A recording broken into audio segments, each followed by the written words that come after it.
আজকে আবার একটা জলপাইয়ের রেসিপি নিয়ে তোমাদের সামনে হাজির হয়েছি। আজকে আমি বানাচ্ছি জলপাইয়ের চাটনি। আর এই জলপাইয়ের চাটনিটা গরম ভাতের শেষ পাতে খেতে দুর্দান্ত লাগে। একবার যদি নাও মনে হবে যে আর একটু দিলে ভালো হয় এই চাটনিটা। তো এই রকম একটা লোভনীয় রেসিপি, তো তোমরা ফুল ভিডিও দেখো। আর এর আগের দিন আমি একটা জলপাইয়ের চাটনি রেসিপি তোমাদের সাথে শেয়ার করেছিলাম, কিন্তু ওটা একদম আলাদা, এটা একদম আলাদা। তোমরা দেখলেই বুঝতে পারবে যে এটা আমি কী প্রসেসে বানিয়েছি। আর দেখতেই পাচ্ছ কতটা লোভনীয় হয়েছে, একদম জিভে জল আসার মতো। তো এটা তোমরা ফ্রিজে একদিন বানিয়ে ফ্রিজে 4 দিন স্টোর করে রেখেও খেতে পারবে। আর এটা খাওয়ার সময় একটু গরম করে তারপর খেয়েও দেখবে অনেক টেস্টি লাগবে, বেশ নরম নরম জুসি জুসি হয় এই চাটনিটা। তো যারা আমার চ্যানেল নতুন বন্ধু, চ্যানেলটা সাবস্ক্রাইব করে পাশে থেকেও দেখতে থাকো নতুন ভিডিওগুলো। তো এই যে এখানে আমি জলপাই নিয়েছি, দেখতে পাচ্ছি এই জলপাইগুলো প্রথমে ভালো মতোভাবে পরিষ্কার করে ধুয়ে নেব। আর এই বড় বড় জলপাইগুলো বেশি রসাল হয়, চেষ্টা করবে একটু বড় সাইজের জলপাইগুলো নেওয়ার, তাহলে জুসির সাথে সাথে সেটাও ভালো মতোভাবে রসালও হবে এই জলপাইগুলো। তো এই যে এটা ভালো করে পরিষ্কার করে নেব এখন আমি।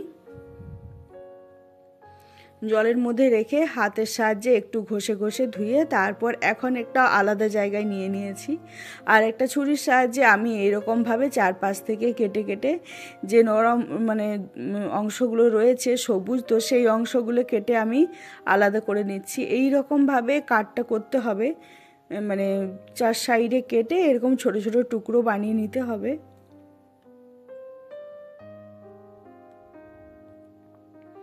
এই রকমভাবে আমি সব জলপাইগুলো কেটে ছোট ছোট টুকরো করে নেব। দেখতে পাচ্ছ এই রকম হবে জিনিসটা। তো এখন আমি সবগুলো কেটে নিচ্ছি। এই যে সবগুলো আমার কাটা হয়ে গিয়েছে, দেখতে পাচ্ছ অনেকগুলো হয়েছে। আর এখন একটা আলাদা জায়গায় আমি রেখে দিয়েছি এটা। আর বেশ এগুলো কাটার পর না অনেকটা নরম হয়, তো দেখতেই পাচ্ছ।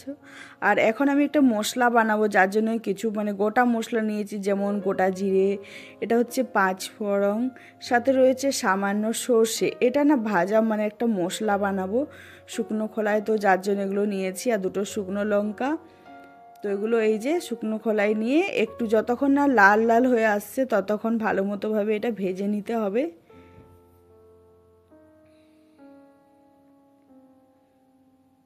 যখনই একটা লাল লাল হয়ে আসবে, ধোঁয়াটা গন্ধ উঠে যাবে, তখন বুঝতে পারবে এই মশলাটা ভাজা হয়ে যাবে। এই যে দেখতে পাচ্ছ এই পর্যায়ে এসে আমার মশলাটা একদমই ভাজা হয়ে গিয়েছে। এরপর এটা নামিয়ে নেব, ঠান্ডা করে গুঁড়ো করে নিতে হবে মশলাটা। বেশি রাফ বেশি মিহি গুঁড়ো করা চলবে না, রাফভাবেই গুঁড়ো করতে হবে। আর এখন সর্ষের তেল নিয়ে নিয়েছি, তাতে দিয়ে দিলাম সামান্য 5 ফোড়ন আর একটা শুকনো লঙ্কার ফোড়ন। এটাতে সেন্টটা অনেক সুন্দর হয়। দেখতে পাচ্ছ নেড়ে চেড়ে এখন মশলাটা একটু ভালো করে ভেজে নিচ্ছি। আর এটা মশলাটা ভাজা হয়ে যাওয়ার পর এখন আমি যে জলপাইগুলো কেটে রেখেছিলাম ওগুলো দিয়ে দেবো এর মধ্যে। তো তারপর নেড়ে চেড়ে ভালো করে এই জলপাইগুলো একটু ভেজে নেব তেলের সাহায্যে। আর প্রথমেই লবণ কিংবা কোনো রকম মশলা অ্যাড করব না, প্রথমে একটু ভেজে নিতে হবে।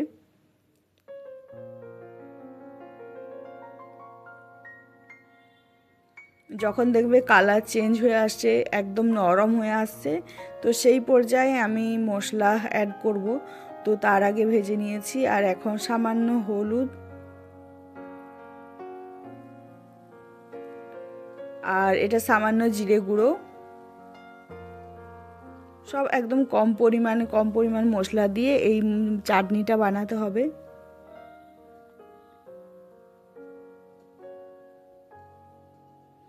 তো নেড়ে চেড়ে কিছুক্ষণ আবার ভেজে নিয়েছি।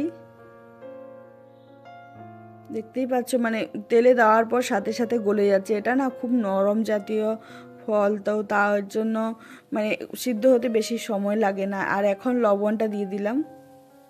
লবণটা দেওয়ার পরও কিছুক্ষণ ভালো মতোভাবে নেড়ে চেড়ে ভেজে নেব।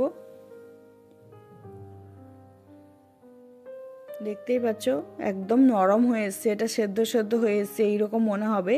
তো সেই পর্যায়ে গ্যাসটা অফ করে এটা আলাদা করে নিতে হবে।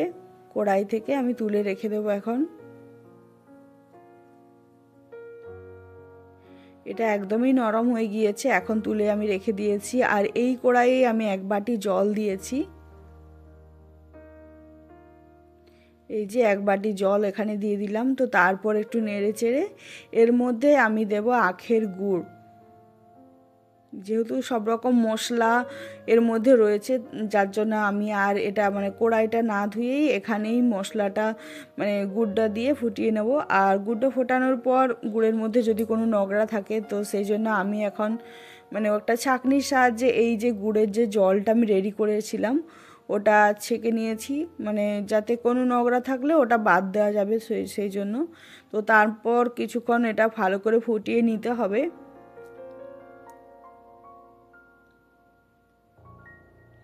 যখনই একটু হালকা গাঢ় গাঢ় ভাব চলে আসবে, তখন ভাজা যে জলপাইগুলো ছিল ওগুলো সব দিয়ে এখন সুন্দর মতোভাবে নেড়ে চেড়ে নিতে হবে। আর এই পর্যায়ে এসে আমি সামান্য লবণ অ্যাড করেছি, কারণ জলপাই অনেক টক হয়, তো একটু লবণের পরিমাণটা বেশি লাগে, আমি একটু চেক করে দিয়েছি। আর এই যে ভাজা মশলাটা আমি রেডি করেছিলাম, সেই ভাজা মশলাটা এখন 1 চামচের মতো দিয়ে দিলাম, 1.5 চামচের মতো দিয়েছি এখানে। তো এরপর এটা নেড়ে চেড়ে আরও কিছুক্ষণ হতে দেবো। দেখতেই পাচ্ছ কালার চেঞ্জ হয়ে এসছে, আর এটা সেদ্ধ হয়ে গিয়েছে আর একদম রসালো হয়েছে দেখতে। অনেক লোভনীয় চাটনির রেসিপিটা। এখন নেড়ে চেড়ে এর মধ্যে আমি কিছু চিলি ফ্লেক্স অ্যাড করব, যাতে বেশ ঝাল ঝাল হয়। আর এটা বাড়ির তৈরি বানানো চিলি ফ্লেক্স, মানে লঙ্কা ভেজে তারপর বানিয়েছি। এখন এটা রেডি, এখন আমি এটা পরিবেশন করে তোমাদের সাথে শেয়ার করছি। এই যে দেখতে পাচ্ছ এই রকম পর্যায়ে মানে একটু ঝোল ঝোল থাকবে, রসালো থাকবে, তো সেই রকম অবস্থায় নামিয়ে নিতে হবে। আর এই যে দেখতে পাচ্ছ জলপাইয়ের চাটনি, রসালো জলপাইয়ের চাটনি, অনেক লোভনীয়, বেশ টক ঝাল মিষ্টি, খেতে দারুণ লাগে।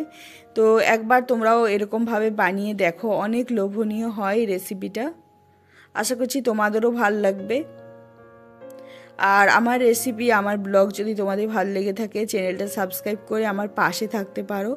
আমি প্রতিদিন না, সপ্তাহে 2টো করে ভিডিও দিয়ে থাকি রেসিপি কিংবা ব্লগ, সেগুলো দেখো আর কমেন্ট করো, জানিও তোমাদের কেমন লাগছে আমার ভিডিওগুলো।